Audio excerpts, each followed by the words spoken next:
الحمد لله وكفى وسلام على عباده الذين اصطفى.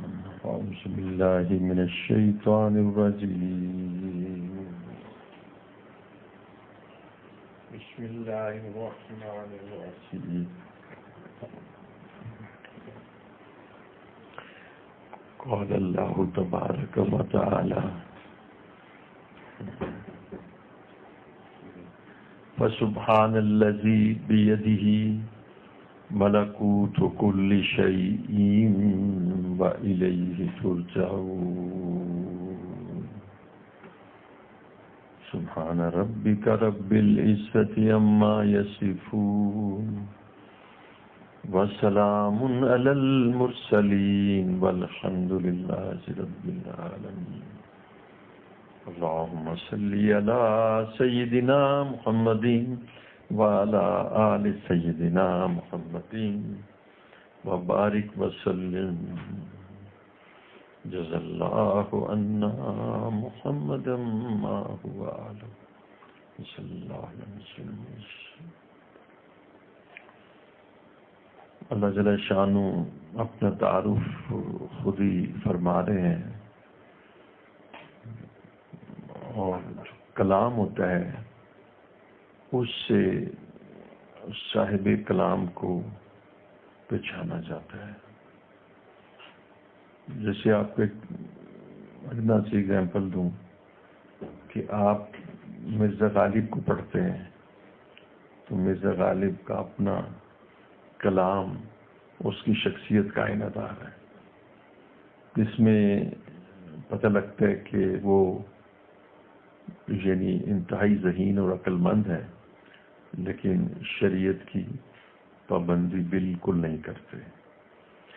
پھر پتہ لگتا ہے کہ وہ اظہار خیال میں بہت معاشرے کی بہت قوی معاشرے کی عکاسی کرتے ہیں، لیکن ان کو خود جو ایک اللہ رب العزت سے ایک جو تعلق کی نوعیت ہے اور قرآن و حدیث سے جو واقفیت ہے وہ ان کو نہیں ہے.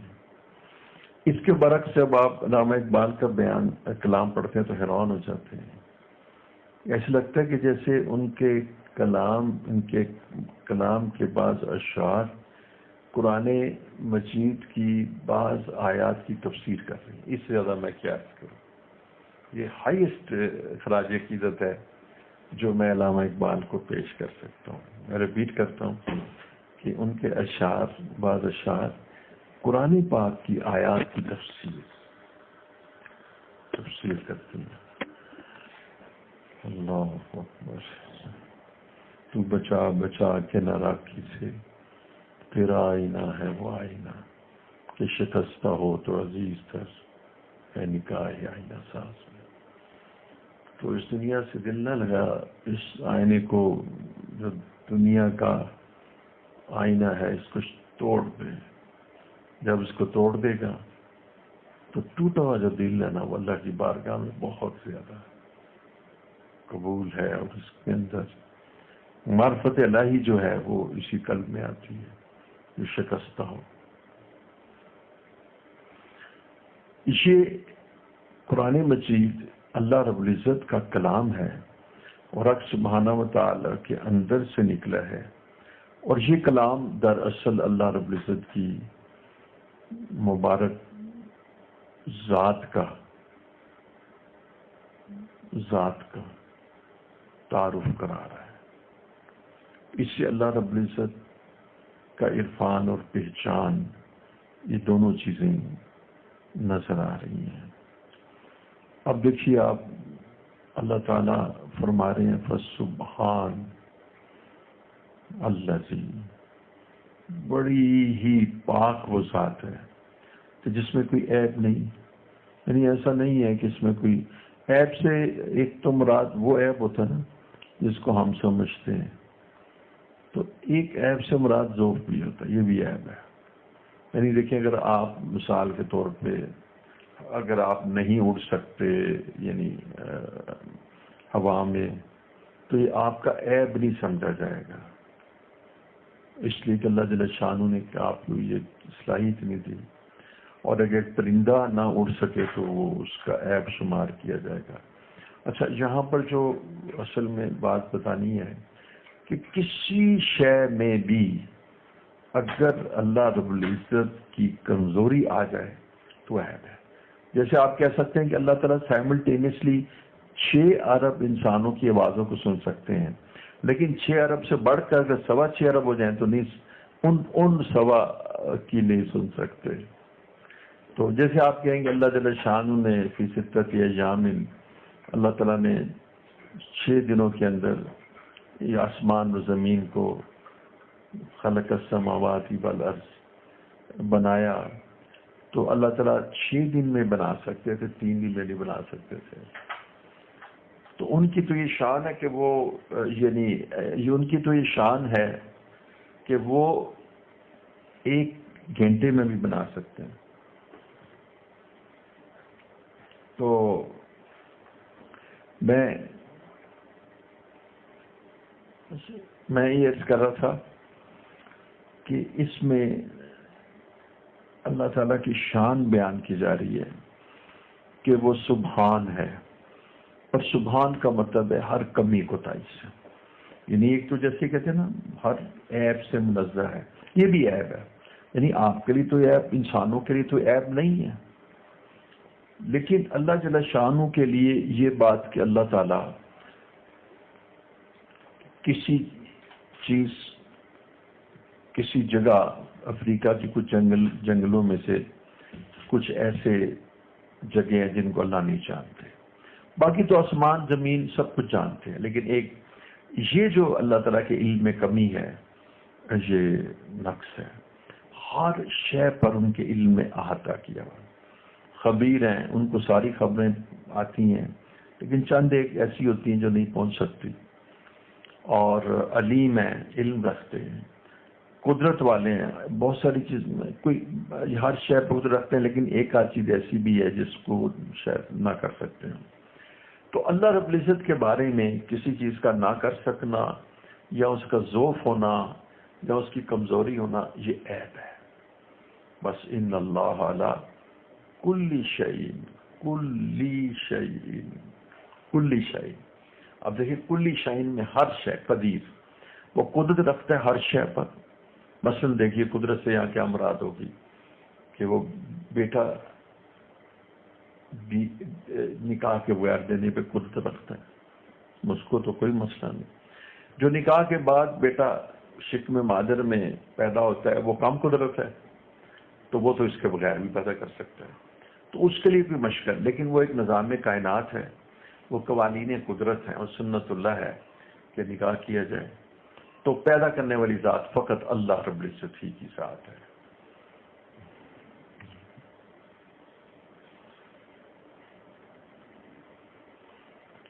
فسبحان الذی بیدہ، یعنی جس کے ید میں۔ اب دیکھیے یہ بہت ہی قابل قدر ایک بات ہے کہ آپ کو تعارف کرایا جا رہا ہے اور یہ بتایا جا رہا ہے کہ تم حالات کیسے بھی ہوں، حالات فیوریبل ہوں، نامساعد حالات ہوں، حالات تنگ دستی کے اور یعنی اقتصادی بدحالی کے ہوں، بات ہے کہ بیدہ، اس کے دست قدرت میں ملکوت، بادشاہت ہے، کل شیء، ہر شے کی، اس میں آپ بھی شامل ہیں، یعنی آپ کے ہر مسئلے کے اوپر اس کو غلبہ ہے، آپ کا ہر مسئلہ اس کے تابع ہے، آپ اس کی ملکیت میں ہیں۔ تو اس کے اندر یہ بتایا جا رہا ہے کہ تم اپنے مسائل کو اللہ کی بارگاہ میں پیش کر دو، اس لیے کہ یہ وہ ذات ہے کہ ایک تو آپ کہتے ہیں جی دیکھیں اس وقت یہ جو سیکٹری صاحب ہے نا، پروونشل سیکٹری، یہ کام نہیں کر سکتے، ہائیسٹ تو پوسٹ نہیں کی تھی اس محکمے میں، لیکن بات یہ ہے کہ ان کے اختیارات لے لیے گئے ہیں، وہ چاہے چیف منسٹر نے لے لی ہیں یا آگے لے لی ہیں.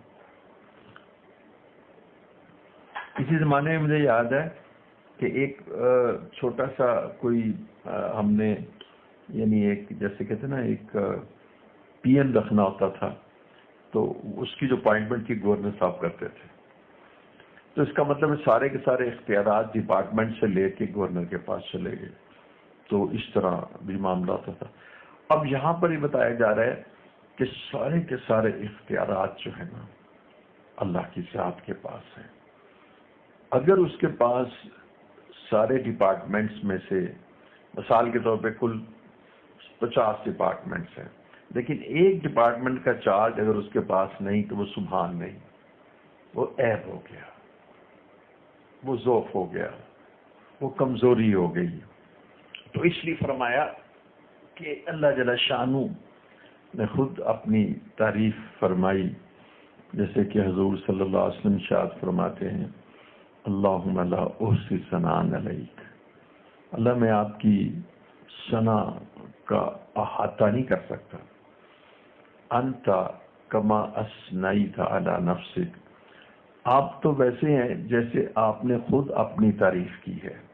یعنی میں آپ کو نہیں ڈسکرائب کر سکتا، میرے اندر کوئی اتنی فہم اور بصیرت نہیں کہ میں آپ کی شان، آپ کی عظمت، آپ کا مقام کہتے ہیں نا مناقب، اور آپ کی فضیلت اور آپ کی قدرت، تو میں بہت چھوٹا سا آدمی ہوں. اور جنت جو آپ نے بنائی ہے میں تو اس کی نعمتوں کو بھی نہیں جانتا، آپ کو کیا جانوں گا. تو اس لیے فرمایا کہ لا احصی ثناء، میں آپ کی تعریف نہیں بیان کر سکتا.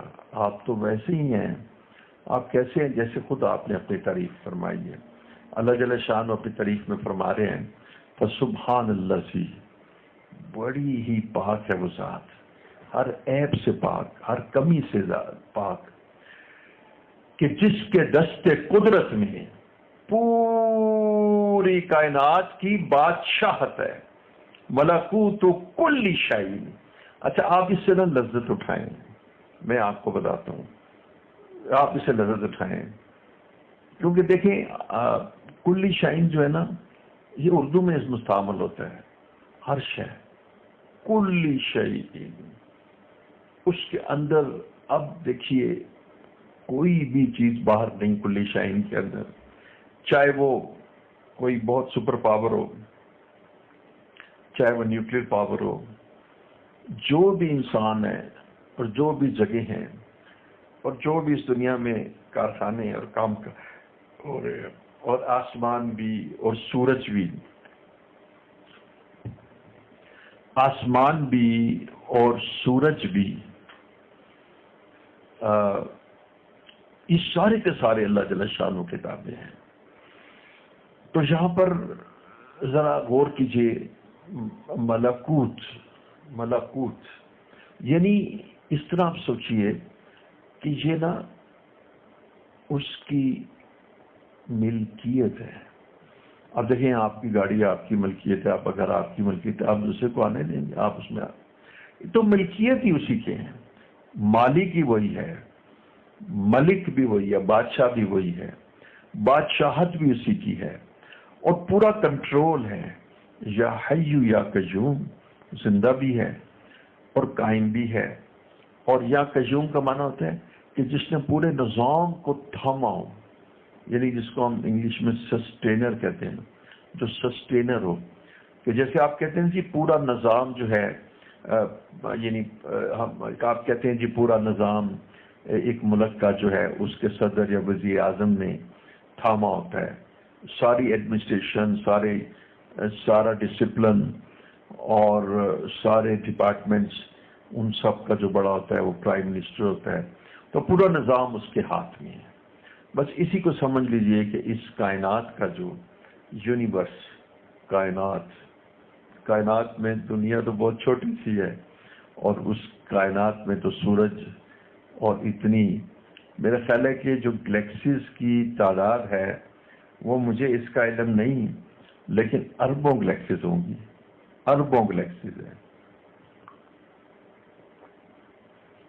اور دیکھیے گا اربوں گلیکسیز میں اربوں سورج ہیں. ذرا اندازہ لگائیے، اربوں گلیکسیز میں اربوں سورج ہیں، تو وہ ان تمام پر اس کی حاکمیت ہے اور ان تمام پر اس کی بادشاہت ہے، اور وہ اس کے اذن کے بغیر پر بھی نہیں مارتے، اور جو اللہ چاہتا ہے ویسے ہی وہ پھر رہے ہوتے ہیں۔ اور میں تو سمجھتا ہوں کہ ہر جیسے کہ قرآن میں بھی اس کا مفہوم ملتا ہے، ہر چیز اللہ تعالیٰ کی تسبیح کر رہی ہے۔ اور میرا اپنا میرا ایک سوچ اور فہم یہ کہ اس کی تسبیح کی نوع کیا ہے کہ جس کام پر اللہ نے اس کو لگا دیا، جب وہ کر رہا ہوتا ہے تو وہ اس کی تسبیح ہے۔ مثلا سورج کو اللہ جل شانہ نے اس کا جو پاتھ وے ہے، اس پاتھ وے پہ لگا رکھا ہے۔ سورج غلام ہے، اپنی مرضی تو نہیں کر سکتا۔ اگر آپ اپنی مرضی کر سکتا تو ذرا میں آپ سے ایک سوال پوچھتا ہوں، آپ غروب آفتاب اور طلوع آفتاب کی جنتریاں بنا سکتے؟ جب ایک آدمی اپنی وقت دیکھنا، میں نے آپ کو کہا جی آپ نے روزانہ 7 بجے آنا ہے، تو آپ ہیں بھی مرید ہیں، آپ خادم ہیں، آپ کہتے ہیں جی ڈاکٹر صاحب نے کہا ہے کہ جی آپ 7 بجے، تو جب کوئی آپ کو ملنا چاہے تو 7 بجے آپ یہاں دیکھ لیں۔ لیکن جب آپ اپنی مرضی کریں گے تو کبھی 6 بجے آئیں گے، کبھی 8 بجے آئیں گے، کبھی 9 بجے آئیں گے، تو پھر آپ کو پریڈکٹ تو نہیں کیا جا سکتا، آپ کے بارے میں فور کاسٹ کوئی پیشین گوئی تو نہیں کی جا سکتی۔ یہ جو اتنی ایکوریسی کے ساتھ کہا جاتا ہے کہ سورج اس وقت طلوع ہوگا اور غروب ہوگا، اور اب 10 سال بعد سورج کا طلوع غروب بھی جاننا چاہیں، یعنی 10 سال بعد، یعنی 2030 میں اگر آپ محکمہ موسمیات چلے جائیں اور ان سے پوچھیں کہ 2030 میں سورج فلاں تاریخ کو کب غروب ہوگا، وہ آپ کو بتا دیں گے۔ کیوں؟ غلام ہے، اس کی اللہ جل شانہ نے پروگرامنگ کی ہوئی ہے، سورج کے کمپیوٹر کی پروگرامنگ اللہ رب العزت نے کی ہوئی ہے، اسی پاتھ وے میں چلتا ہے۔ وہ ایسے تھا کہ جہاز جدہ سے مدینہ منورہ سے آ رہا تھا ادھر لاہور میں، تو ذرا لیٹ تھا۔ اچھا اب اس کا ڈپارچر بالفرض 4:30 تھا، تو 4:50 ہو گیا، تو 20 منٹ لیٹ گیا۔ راستے میں کمال کیا اللہ تعالیٰ، سب جہازوں کی حفاظت فرمائے، راستے میں کپتان نے اس ڈسٹنس کو کور کرنے کے لیے فاسٹ کر دیا۔ اب یعنی جو اس کا ایکسپیکٹڈ ٹائم تھا لینڈ کرنے کا، اسی پہ ہم نے لینڈ کر لیا۔ اسے کہتے ہیں غلام۔ کبھی اس نے اپنے درمیان میں اس رفتار کو کھینچا۔ آپ کو پتہ ہے سورج بھی ایسے کرتا ہے، کسی جگہ سورج کی رفتار تیز ہو جاتی ہے اور کسی جگہ سست ہو جاتی ہے، اور الٹیمیٹلی اس نے پہنچنا اپنے ٹائم پہ ہوتا ہے۔ کیوں؟ پروگرامڈ ہے، اللہ کا غلام ہے، تو اللہ کے تابع ہے۔ تو یہ سورج تو آپ کو دکھایا جاتا ہے، اور جو 2 ارب گلیکسیز ہیں ان کا سورج تو آپ دیکھ نہیں سکتے۔ تو ذرا اللہ کی عظمت دیکھیں کہ ملکوت و کل شیء میں صرف زمین نہیں ہے، اس میں آسمان بھی ہے، اس میں پلینٹس بھی ہیں، اس میں اربوں، حضرت یہ جو سیارے ہیں یہ کروڑوں ہیں یا اربوں ہیں؟ آپ کو سائنس کہے گی کھربوں ہیں۔ توبہ یار، آپ تو کتنا عظیم ہے شیخ۔ اس کمرے میں کتنی کرسیاں آ جاتی ہیں؟ تو اس کمرے میں کرسیاں زیادہ سے زیادہ 8-9 آ جائیں گی، اور ایک شادی ہال میں کرسیاں 200-250-300 آ جائیں گی۔ تو شادی ہال میں جب 200-300 کرسیاں آتی ہیں تو آپ کہتے ہیں یہ بہت بڑا ہال ہے، اور آپ کا تو یہ بہت چھوٹا کمرہ ہے، ساتھ ہے۔ اس رب کی شادی ہال میں، اس رب کے یونیورس میں اللہ اربوں نہیں، یقین جانیے گا، آپ سائنس کی بکس پڑھیں، کھربوں پلینٹس ہیں۔ تو جب کھربوں پلینٹس ہیں تو کیا ایک پلینٹ جو ہے وہ آج کل میں کہتا ہوں یار یہ کیا ہے، یہ 5 روپے کا وہ کوائن ہے، یہ ایک پلینٹ ایک ہمارے 5 روپے کے کوائن کے جتنا ہے کہ جو اس کمرے میں ہزاروں آ جائیں۔ وہ تو پلینٹس آپ کی زمین سے بھی بڑے ہیں۔ زمین تو اسمالسٹ پلینٹ ہے، زمین تو سیاروں میں سے چھوٹا ترین سیارہ ہے۔ مارس اور جوپیٹر یہ سارے جو ہیں اس سے بڑے بڑے سیارے ہیں۔ تو اندازہ لگائیے کہ مثال کے طور پہ آپ کی مال روڈ پہ جہاں سزوکیاں چلتی ہیں وہاں ٹرالر چلنا شروع کر دیں، تو سزوکیاں تو وہاں اگر 500 چلتی ہیں تو ٹرالر کتنے چل سکیں گے؟ ظاہر ہے اس اعتبار سے کہ ان کے ہیوج، یہ کتنے بڑے بڑے میسو جسیم یہ سیارے ہیں، اور کتنا بڑا ان کا حجم ہے جی۔ اب دیکھیے پنکھا چل رہا ہے تو کتنے پکے اس کمرے میں لگا لیں گے، اور اپنے آربٹ کے ارد گرد چل رہا ہے جی، اپنے پاس ایکسس کے بھی چل رہا ہے، تو کتنے لگا دیں گے؟ اس میں دو بھی نہیں لگنے لگے۔ تو اس پوری کائنات کے اندر جو سیارے چل رہے ہیں، تو ایک تو اپنے ایکسس کے ارد گرد چل رہے ہیں، اور ایک ان کی موومنٹس آربیٹل ہے۔ آربیٹل ان کا مطلب ہے کہ ان کا جو مدار ہے اس مدار میں چل رہے ہیں۔ ایک تو ان کا اپنا سٹرکچر اتنا میسیو اور ہیوج ہے، اور دوسرا ان کا مدار اتنا طویل ہے۔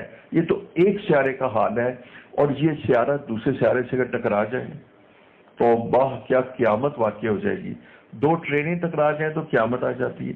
میرا اپنا یہ خیال ہے جی، کہ ایک خیال ہے، اس میں بتانے میں کوئی حرج نہیں۔ قیامت کا مطلب ہی ہے کہ نا سیارے جو ہے نا یہ اپنے آربٹ سے باہر آ جائیں گے۔ توبہ توبہ توبہ۔ وہ جو بگ بینگ کا ایک ذکر کرتے نا بہت بڑا دھماکہ ہوگا قیامت کا، وہ یہی ہے کہ اس کی جو سائنٹیفک ایکسپلینیشن دینا، آپ دیکھیے نا کہ اگر ٹرینیں ٹکرا جائیں 2 تو کیا اثر ہوتا ہے۔ اور یہ اتنے بڑے بڑے سیارے جو اپنے راستوں پہ چل رہے ہیں، اگر بڑے بڑے پلینز اگر اپنے جو راستوں پہ چل رہے ہیں، ایروپلینز، اگر وہ نا اپنے راستے کو چھوڑ دیں تو جو ٹریفک آ رہی ہوتی ہے وہ تو ستیاناش ہو جائے، راستے میں پرابلم رائز ہو جائیں۔ تو یہ سیارے جس وقت آربٹ سے باہر نکلیں گے نا، مدار سے جو ان کا سرکمفرنس ہے جس میں چل رہے ہیں، تو یہ دوسروں سے جب ٹکرائیں گے تو دوسرا تیسرے سے ٹکرائے گا، اتنی بڑی یعنی اس سے دھماکہ ہوگا اور اتنی بڑی تباہی مچے گی کہ قرآن نے اس کو اس طرح بیان کیا ہے، اذا سماؤن شقت، آسمان پھاڑ دیا جائے گا، اذا سماؤن شقت، آسمان پھاڑ دیا جائے گا۔ تو یہ میں آپ کی خدمت میں بتا رہا تھا کہ یہ اتنی بڑی کائنات کا رب ہے، اور یہ کہ وہ فرما رہے ہیں کہ فسبحان الذی، بڑی ہی بابرکت، بڑی ہی پاک ذات ہے جو ہر عیب سے پاک ہے، بیدہ، اللہ اکبر، ید اس کے ہاتھ میں ہے، دور نہیں ہے۔ یعنی یہ نہیں کہ اس نے کسی کو کہنا ہے، وہ کسی کو کہے گا تو پھر وہ آگے آرڈر پاس ہوگا۔ بیدہ، اس کے ہاتھ میں ہے کیا چیز؟ ملکوت، بادشاہت، کل شیء، ہر شے کی۔ تو جب اس کے دست قدرت میں ہر شے کی بادشاہت ہے تو تم لوگوں کی طرف کیوں دیکھتے ہو؟ تم شرک کیوں کرتے ہو؟ تم غیر اللہ سے کیوں مانگتے ہو؟ تم اپنی حاجات کو اللہ سے طلب کیوں نہیں کرتے؟ اور پھر پریشان کیوں ہوتے ہو؟ تم اللہ پہ توکل کیوں نہیں رکھتے؟ اور دیکھو تمہیں ایک اور بات بھی سمجھائی جا رہی ہے، تم اس دنیا میں زیادہ دل نہ لگانا، اور تم اللہ کی نافرمانی نہ کرنا۔ پتہ کیوں؟ کہ ایک بڑی اس میں منطقی دلیل ہے کہ تم نے تو جانا ہی اسی کی طرف ہے۔ ایک صاحب کہنے لگے کہ میں تھیسس لکھ رہا تھا کوئی ایم فل کا، تو مجھے نا اپنا جو انٹرنل ایگزامینر تھا نا اس سے بڑی شکایت رہتی تھی، اس کا مزاج میں اچھا نہیں لگتا تھا، تو میری اس سے نا بنتی بھی کم تھی، لیکن بہرحال میں کچھ بنا بھی لیتا تھا۔ تو جناب مجھے آج بھی یاد ہے کہ ایک سینئر پروفیسر نے کہا، اوے بے وقوف، تو کیا اپنا ستیہ ناش کر رہا ہے، یہ اپنا سارا وقت ضائع کرے گا، الٹیمیٹلی بالآخر تو نے اسی کے سامنے پیش ہو کے ایگزام دینا ہے۔ یہ ایک ایکسٹرنل ایگزامنر ہے، ایک انٹرنل ایگزامنر ہے، وہ تیرا انٹرنل ایگزامنر ہے، اور اگر انٹرنل ایگزامنر تجھے ایکسٹرنل تو باہر سے بلایا جاتا ہے نا، انٹرنل اگر فیل کر دے گا تو کیا کرے گا؟ اور تو نے تو جانا ہی اسی کی طرف ہے، فیس اسی کو کرنا ہے، سامنے ہوئے اس کے کھڑنا ہے۔ یہ جو تیری 2 سال کی ساری تھیسس کی اور جو تو نے محنت کی ہے، ریسرچ کی، یہ ساری تو نے جو تھیسس لکھا تھا تو نے اس کو لکھ کے تو نے انٹرنل ایگزامنر کے سامنے ہی تو پیش ہونا ہے بابا، اور اسی سے تو بگاڑ رہا ہے کہ اسے تو رکھ۔ اب میں آپ کو ویسے یہ باتیں آن لائن بتانے والی نہیں، لیکن میں آپ کو ایک ایسے لطیفہ سناتا ہوں۔ مجھے کہنے لگا، ایک ساتھی کہنے لگا کہ میں نے نا ایم فل کا تھیسس لکھا، تو تھیسس لے کے جب میں اپنے انٹرنل ایگزامنر جو میرا جس کے تابع تھا میں، اور جس نے جو میرا ہیڈ ہے، اس نے اس کے پاس کیا کہ سر یہ میں نے نا تھوڑا سا تھیسس لکھ دی ہے، تو یہ اس کو آپ کائنڈلی چیک کر لیں کہ یہ ٹھیک ہے، اور یہ مطلب ہے کہ اس میں بتائیے سائنس ہوتی ہے اور پھر اس میں ریسرچ ورک ہوتا ہے، تو گائیڈ کی تو ضرورت ہوتی ہے، تو یہ کوئی کتابی چیز تو نہیں ہوتی، تو ریسرچ ہوتی ہے۔ اب جناب اس نے کہا اچھا یار تو نہ ایسے کر، تو میرے گھر آ جا۔ مجھے اس نے خود یہ بات سنائی، تو کہیں گے کہ میں ان کے گھر آ گیا، تو جب میں گھر گیا نا تو کہتے یار تیری انگریزی تو بڑی اچھی ہے، تو ایسے کر میرا بچہ جو ہے نا اس کی انگریزی کمزور ہے، اس کو پڑھایا کر۔ یہ بات اسے خود سنائی، کہتا ہے میں جی ٹھیک ہے، میں کیا کر سکتا ہوں، میں تو آپ کی تابع ہوں۔ تو برحال کہہ لیا کہ اب میں جناب روزانہ انہوں نے وہ میرا چیزی تو چھوڑ دیا اور کہا کہ جی میرا نا بچہ پڑھاؤ۔ پڑھا تھا کہ ایجیسن سے اس کی بات ہوگی، اچھا بتانا ہی چاہ رہا تھا کہ وہ جناب اب روزانہ نا آدھا پونا گھنٹے جا کے اس کے بچے کو ڈاکٹر جو تھیسس کر رہا تھا وہ پڑھاتا تھا، اس کی زمین میں تو نہیں تھا۔ اچھا پھر کہہ لیا کہ جب میں نے تھوڑا سا اور لکھ لیا تو کہہ لیا اب آج تو آ جانا، تو پھر اس دن آ کے نا پچھلی ساری جو تھی نا 2 مہینے کی کسر نکال کے نا ساری رات جا کے میرا تھیسس دے کے پھر کہا میرا پتر پڑھا دے رہے۔ تو اچھا اسی طرح میں کہ مجھے ایسے ہی یہ بات مناسب نہیں، کہہ لیا ایک دفعہ مجھے ٹیلی فون آیا کہ اس کا انٹرنل ایگزامنر کا کہ تمہاری گڈی کیڑی ہے، میں کہا جی یہی گڈی، اچھا آدمی تھا وہ، واپس کا تھا، کہتے یار میرے نا ایئرپورٹ سے کچھ لوگ آ رہے ہیں باہر سے، تو اس کو ریسیو کر کے میرے یہاں چھوڑ دے۔ تو اب آپ دیکھیے کہ یہاں پر ایک بات بتانی ہے کہ ایک آدمی کہتا ہے کہ میں کیوں نہ اس کی اطاعت کروں، میں اس کو کیوں ناراض کروں، یہ سارا جو میرا مقصود ہے جس پہ مجھے ڈگری ملنی ہے ایم فل کی یا پی ایچ ڈی کی، اس کے اندر جو انٹرنل ایگزامنر ہے وہ یہ ہے۔ تو دیکھو نا پورا سال وقت گزارنے کے بعد آخر میں نے جو کھڑے ہونا ہے، کھڑے کس کے سامنے ہونا ہے، اسی کے سامنے ہونا ہے، تو اسی سے بگاڑ لوں۔ فسبحان الذی بیدہ ملکوت کل شیء والیہ ترجعون۔ اور دیکھو اللہ کے بندو، تم اپنے رب سے کیوں بگاڑتے ہو؟ تم نے بالآخر کیا اسی کی طرف جانا ہے، اسی کے سامنے پیش ہونا ہے، اسی کے سامنے تم نے کھڑے ہونا ہے۔ جب تم نے کھڑا بھی اس کے سامنے ہونا ہے، پیش بھی اس کے سامنے ہونا ہے، اور پھر اس دنیا کے اندر یہ پوری بادشاہت اس کی ہے، اور ہر کائنات پر اس کا غلبہ اور قبضہ ہے، اور جتنے بھی امور ہیں وہ اسی کی طرف رجوع کرتے ہیں، اور فائنل ڈیسیژنز بھی اسی کے ہوتے ہیں۔ تو پھر ہم شرک کیوں کریں، اس کے ساتھ دوسروں کو کیوں ملائیں؟ پھر ہم اس ذات کو سب پر مقدم کیوں نہ رکھیں، ماں باپ پر بھی مقدم رکھیں، بیوی بچوں پر بھی، کیونکہ وہ رب ہے۔ پھر جس وقت اس کا کوئی امر آئے، اس امر پر ہم اللہ تعالیٰ سے راضی رہیں، کیونکہ وہ رب کا امر ہے۔ چاہے وَلَنَبْلُوَنَّكُمْ بِشَيْءٍ مِّنَ الْخَوْفِ وَالْجُوعِ وَنَقْصٍ مِّنَ الْأَمْوَالِ وَالْأَنفُسِ وَالثَّمَرَاتِ، پھر کوئی کمی بیشی جو انسان کے مال میں، جیسے آج کل کورونا کا مسئلہ چل رہا ہے، صحت میں، اور پھر یہ بھی بات کہ یعنی کوئی لوگ بھی اس دنیا سے جا رہے ہیں۔ اب یہ ساری چیزیں اللہ تعالیٰ کا جو ہے نا یہ امر ہے۔ تو یہ بھی بات ہے جو اتنا بڑا رب ہے، جب تمہاری زندگی کے بارے میں کسی مسئلے میں کوئی فیصلہ کرے تو تم پھر اس پر اپنے رب سے راضی رہو، تم اس کے حکم کے تابع رہو، اور اس میں تم یعنی اعتراض نہ کرو، کیونکہ وہی ساری کائنات کا بادشاہ ہے۔ تو بس میری آج کی اس گفتگو میں میں نے آپ کو نا 2 میسیج دیے ہیں۔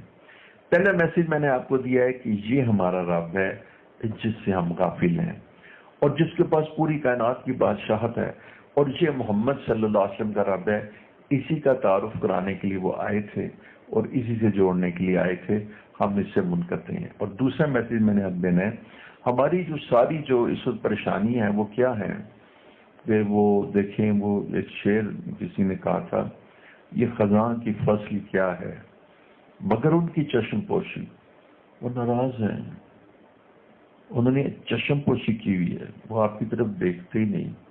آپ ایسے کرتے ہو کہ مثلا کچھ ایسا واقعہ ہوا کہ آپ نے باپ کو ناراض کر لیا، اب باپ بڑا ہی بااخلاق ہے، اس کو برا بلا یا مارنے کی یا گالیاں دینے کی یا تھپڑ نہیں لگاتا. اب جب تم اس کے پاس گئے تو اس نے چہرہ پھیر لیا.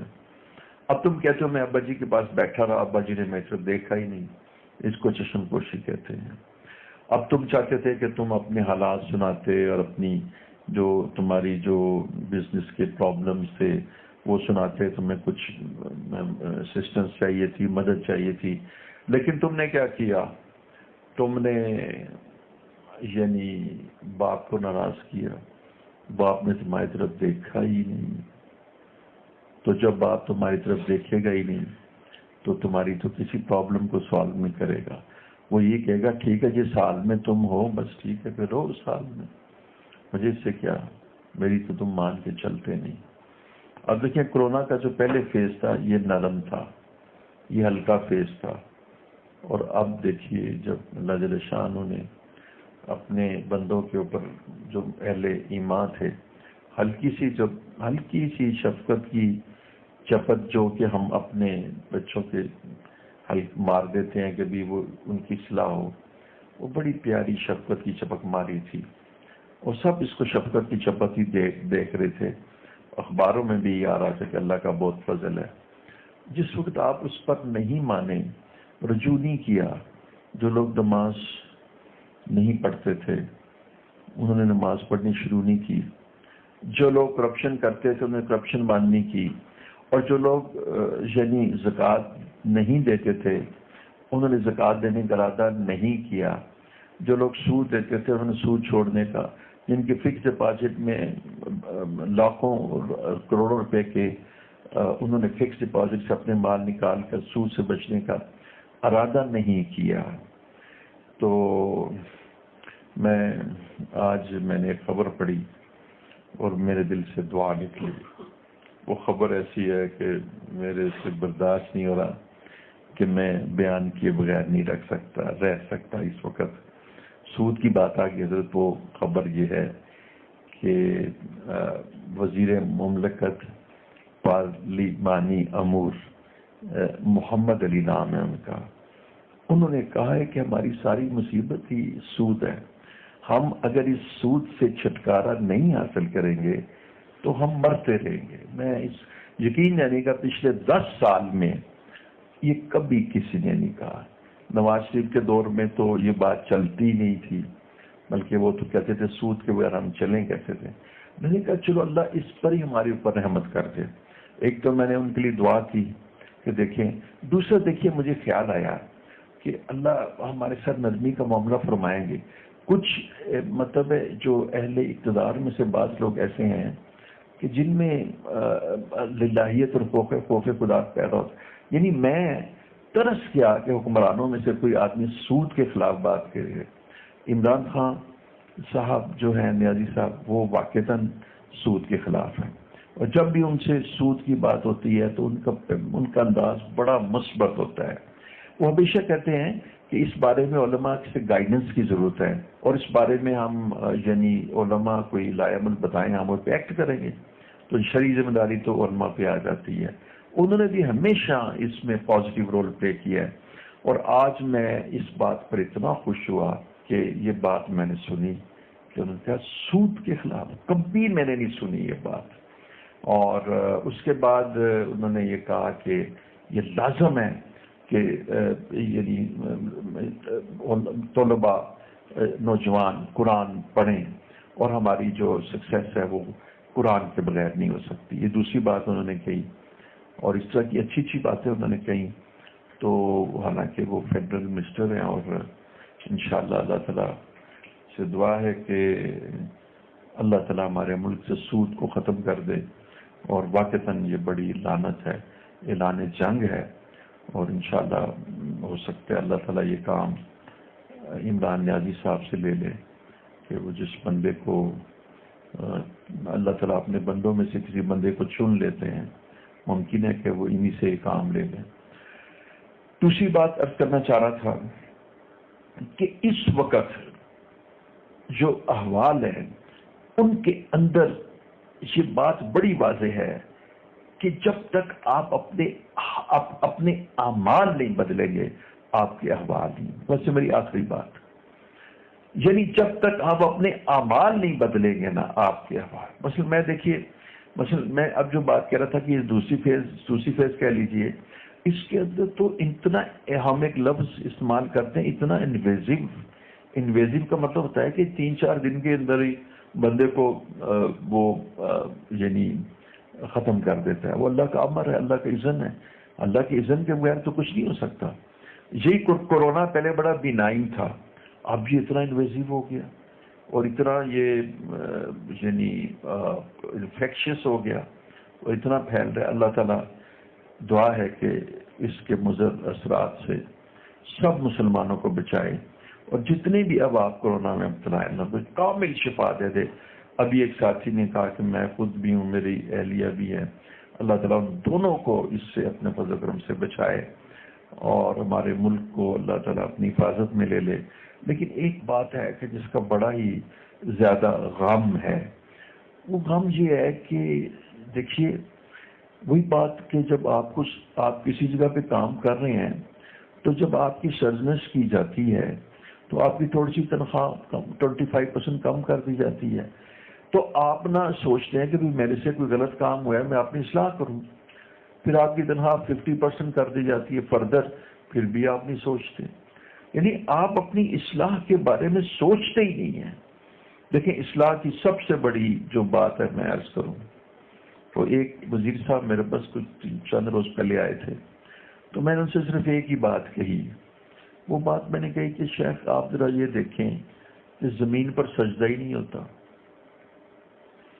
دیکھو بیٹا زمین پر سجدہ ہی نہیں ہوتا۔ اب آپ کو میں مثال دیتا ہوں، آپ کہتے ہیں جی میں نے اسکول کھولنا ہے اور میرے اسکول کے یہ مقاصد ہیں، یہ آبجیکٹیوز ہیں، اور یہ جو بڑے بڑے جناب آپ اپنے مشن اور ویژن کو، ٹھیک ہے، وہ پیارو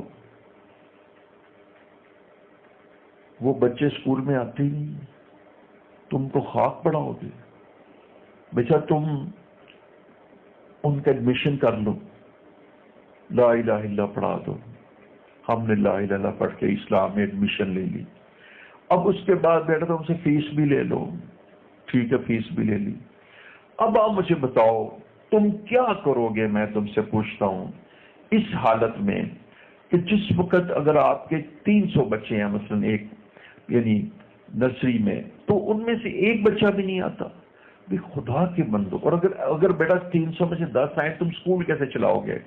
بیٹا اللہ کی زمین کے اوپر سجدہ ہی نہیں ہوتا، یعنی جو بنیادی چیز ہے، ہم تو تہجد کی بات ہی نہیں کرتے، ہم تو اشراق اور اس کی بات نیک لوگوں کے ساتھ، آپ جیسے نیک لوگ پڑھتے ہیں بابا جو کمپلسری ہے، ٹھیک ہے، تم اگر لوگوں کے ساتھ بدخلقی کا معاملہ کرتے ہو تو بہت برا کرتے ہو، لیکن ایک بات ہم تم سے پوچھیں گے، ماں باپ کے ساتھ تو نہ کرنا، یہاں پر تو کوئی گنجائش ہی نہیں۔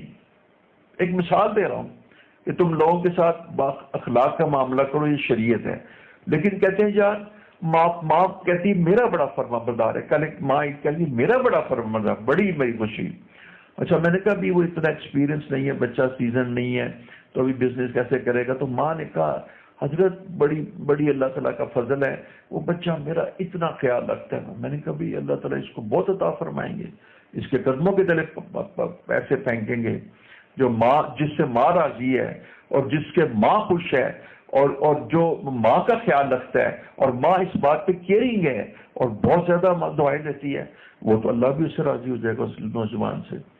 تو میرا مطلب ہے کہ ہم کہتے ہیں کہ بھئی اس کا اخلاق اچھا نہیں ہے، اس لیے کہ دوسروں کے ساتھ بھی اخلاق اچھا ہونا چاہیے، ہمسائے کے ساتھ، لیکن بیٹا ایک جسے کہتے ہیں نا لاسٹ ایک ریزورٹ، کیا لفظ استعمال کرنا چاہیے میرے ذہن میں نہیں آ رہا، یعنی آخری حد تو یہ ہے نا، کہ بے ادبی تم ساروں سے کرتے چلے جاؤ، لیکن ایک جگہ پہ تو رک جاؤ گے نا.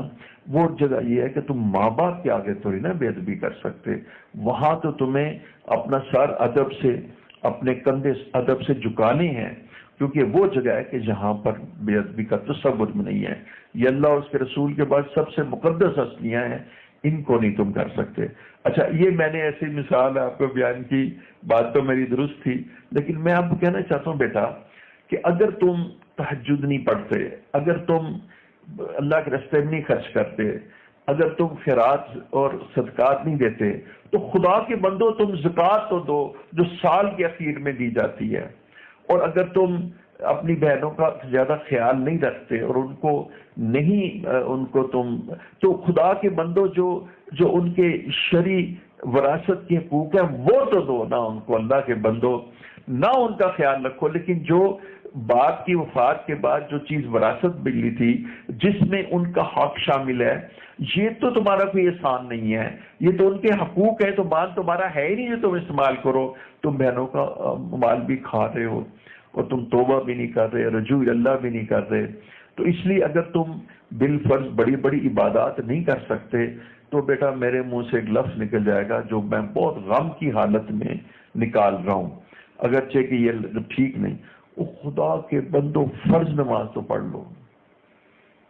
اور میں تو حضرت اس قدر اس مسئلے میں غمزدہ ہوں کہ میں تو دیکھوں کوئی آدمی نکر پہن کے نماز پڑھ رہا ہو نا تو میں تو اس کو بھی کچھ نہیں کہتا. میں کہتا ہوں یار نماز تو پڑھ لو. میں سعودی عرب میں گیا، بچے کھیل رہے تھے، کچھ دیر کے بعد کرکٹ کھیل رہے تھے، مغرب کی نماز کا وقت ہوا تو بچوں نے نکریں پہنی ہوئی تھی تو ساری نہ آ کے نا. اچھا، امام صاحب نے تو جماعت کرا دی تھی، ذرا وضو کر کے لیٹ پہنچے، فوراً بعد پہنچے. تو ہم نے پوری پیج دیکھا کہ 25-30 بچے جو ہے نا، جو بچے سے مراد ٹین ایجرس، یعنی یہ 16-17 سال کی نکر پہنی ہوئی تو وہ نماز پڑھ رہے تھے، نہ سر کے اوپر ٹوپی تھی. میں نے کہا بڑے ہی پیارے ہیں، مجھے بہت ہی پیارے ہیں، جتنا بھی پیار. ایک صاحب نے کہا، ایک ہمارے ایک وہاں عالم تھے، انہوں نے کہا اینا نے تے نماز دی کی کہنے نا مت بنا ہی مار چھڈیے. میں کہا جی تاڑے ہاں تے نماز پڑھتے ہی نہیں. مینوں دسو جڑے منڈے کرکٹ کھیلتے ہوندے نے وہ تو نماز پڑھتے نہیں. پہلے تو دیکھو بیٹا انہوں نے کرکٹ بند کیا، یہ پہلا ان کی نیکی ہے بند کرنا بیٹا. اور بند کس لیے کیا؟ نماز اللہ کے لیے. دوسرا بیٹا یہ کس طرف آگے بتائیے؟ وضو کر نہیں بیٹا، وضو کے لیے انہوں نے وضو کیا. وضو کے بغیر تو نہیں نہ آئے، وضو تو ہم نے کرنا ہی تھا. اور تیسرا پھر یہ بیٹا وضو کر کے کدھر آئے؟ مسجد میں آئے، اور مسجد کے بعد اللہ کے سامنے کھڑے ہو گئے. میں کیا ان کی نکروں کو نہ تم دیکھو، ان کی نمازوں کو دیکھو، اللہ تعالیٰ ان کو نہ اور یعنی شعور پیدا ہوگا. تو لیکن یہ ہے کہ نماز تو نہیں چھوڑی نا ان کی. دیکھو بیٹا سجدے تو ہو گئے نا، تم نکر کو دیکھتے اور سجدوں کو نہیں دیکھتے، اور یہاں تم دیکھتے ہو کہ سجدے ہی نہیں ہیں. تو میں صرف اتنی بات آپ کی خدمت میں کر رہا تھا کہ کم از کم اللہ کے بندو، کورونا آ گیا، ہمیں ڈرا گیا، ہم کام گئے، دنیا میں تہس نہس کر دیا. یعنی نیو یارک کا گورنر کہتا ہے، نیو یارک کا گورنر کیا کہتا ہے جی؟ نیو یارک کا گورنر کہتا ہے یعنی ہمیں لفظ تم مجھے، نیو یارک کا گورنر کہتا ہے کہ ہمیں کورونا نے کرش کر دیا، رون ڈالا. جیسے کہتے ہیں نا ہمارا سارا بزنس، ہمارا سارا نظام جو ہے نا سیبوٹاج کر دیا. اچھا، اور باقی دیکھ لیجئے، فرانس کے اندر دیکھ لیجئے، اسپین کے اندر دیکھ لیجئے، اٹلی کے اندر دیکھ لیجئے، انڈیا کے اندر دیکھ لیجئے. یعنی کورونا خود اپنا حال دیکھ لیجئے کہ اس وقت یعنی سب سے بہتر دنیا میں میرا خیال میں ہم ہی لوگ ہیں. دیکھیں سعودی عربیہ میں بھی ڈیڈ لا کے اگر آپ باہر نکلے تو 500 ریال آپ کو ہوتا ہے. یہ تو عمران خان کی بہت غریب نوازی ہے کہ انہوں نے غریبوں کا خیال رکھا ہے. ورنہ اگر وہ اس طرح جیسے کہ پریشر تھا، اگر اس کو کر دیتے تو غریب تو مر جاتے بھوکے. تو اللہ تعالیٰ ان کو جزائے خیر دے. تو میں عرض کرنا چاہ رہا تھا کہ اپنی حالت کو خود بدلیں، یعنی خود آپ مکلف ہیں کہ اپنی زندگی کو دیکھیں. دیکھیں آپ کا بزنس لاس ہوتا ہے تو آپ نا سارا ریویو کرتے ہیں کہ بھی کہاں میرا فالٹ ہے.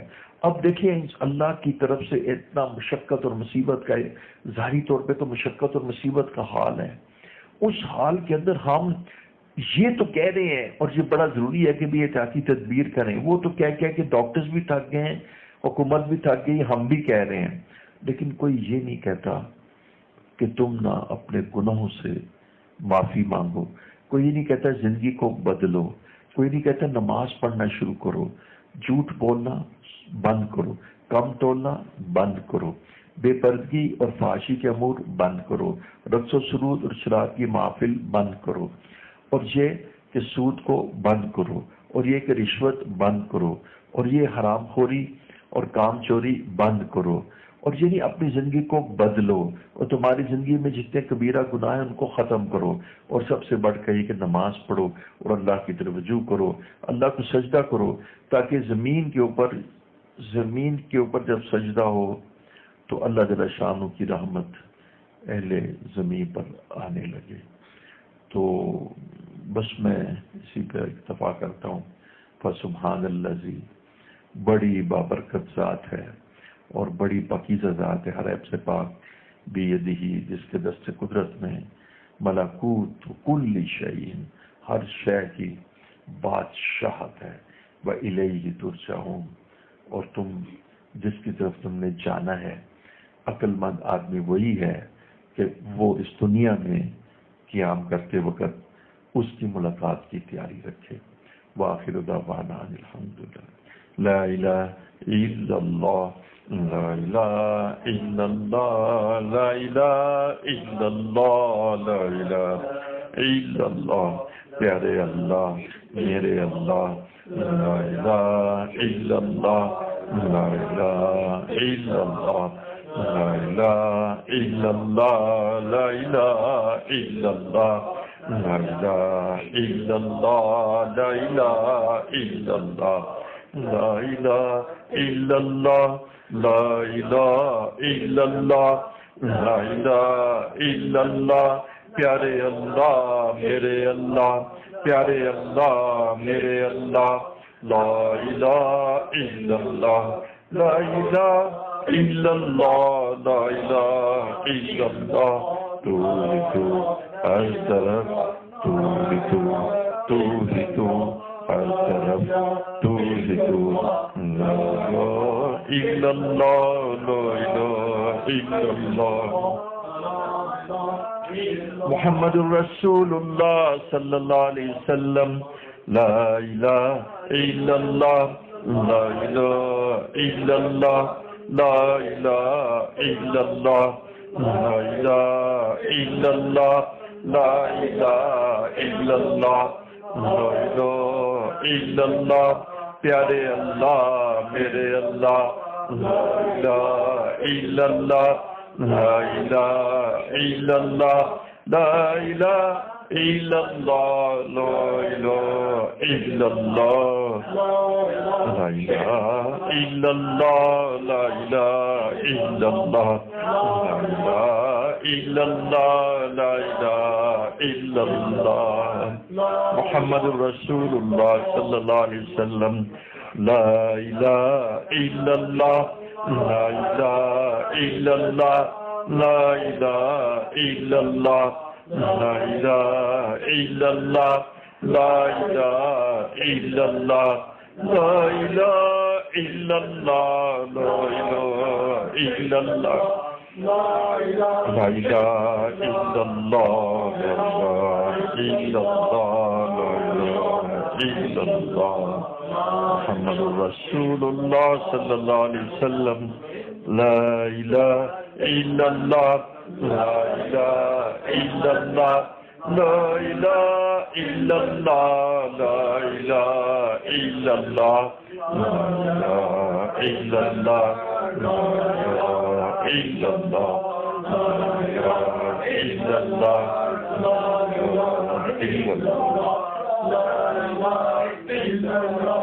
لا الہ الا اللہ، محمد رسول اللہ صلی اللہ علیہ وسلم، لا الہ الا اللہ، لا الہ الا اللہ، لا الہ الا اللہ، لا الہ الا اللہ، لا الہ الا اللہ، لا الہ الا اللہ، لا إله إلا الله لا إله إلا الله لا إله إلا الله لا إله إلا الله محمد رسول الله صلى الله عليه وسلم الله الله الله الله الله الله الله الله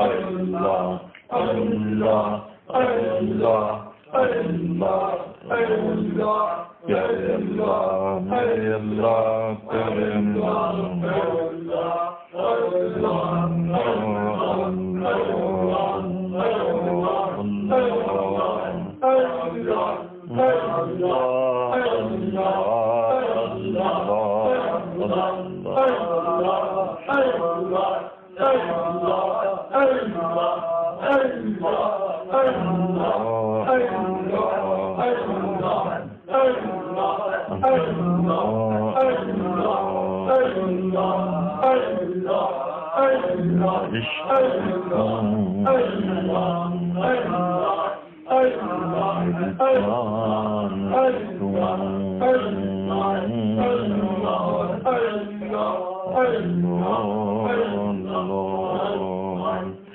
بسم الله الرحمن الرحيم اللهم صل على سيدنا محمد وعلى آل سيدنا محمد وبارك وسلم حسبنا الله ونعم الوكيل حسبنا الله ونعم الوكيل حسبنا الله ونعم الوكيل حسبنا الله ونعم الوكيل حسبنا الله ونعم الوكيل اللهم صل على سيدنا محمد وعلى آل سيدنا محمد وبارك وسلم اللهم صل على سيدنا محمد وعلى آل سيدنا محمد وبارك وسلم اللهم صل على سيدنا محمد وبارك وسلم یا باقی انت الباقی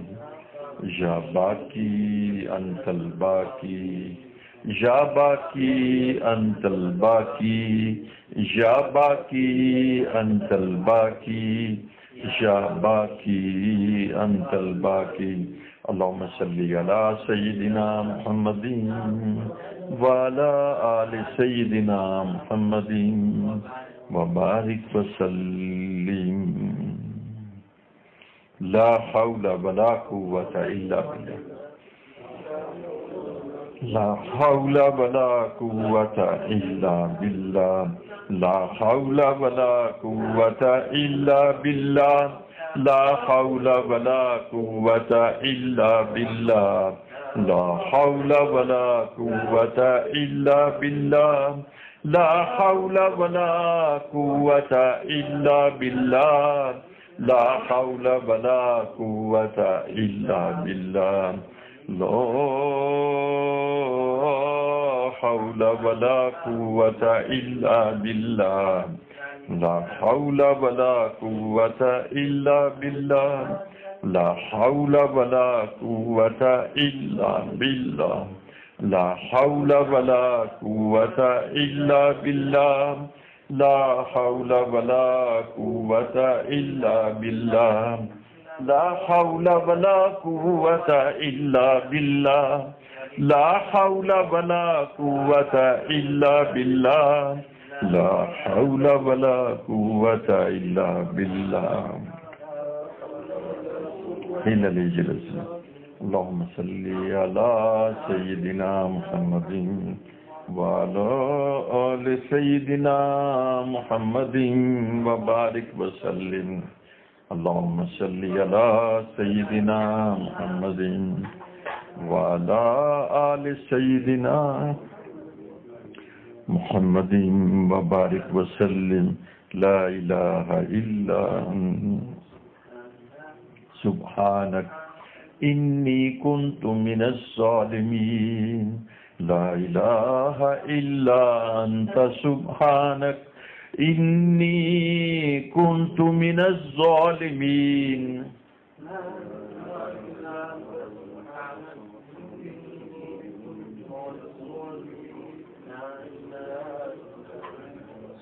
لا إله إلا أنت سبحانك إني كنت من الظالمين لا إله إلا أنت سبحانك إني كنت من الظالمين لا إله إلا أنت سبحانك إني كنت من الظالمين لا إله إلا أنت سبحانك إني كنت من الظالمين لا إله إلا أنت سبحانك إني كنت من الظالمين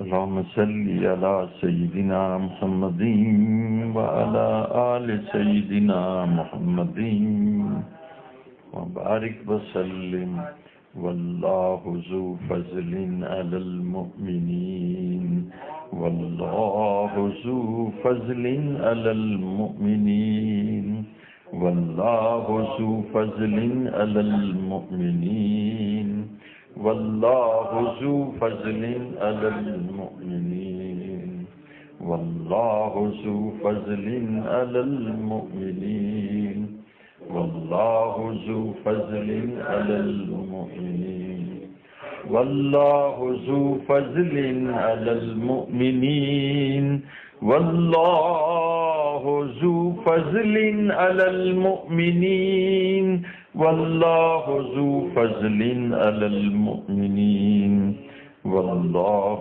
ذو فضل على المؤمنين اللهم صل على سيدنا محمد وعلى آل سيدنا محمد وبارك وسلم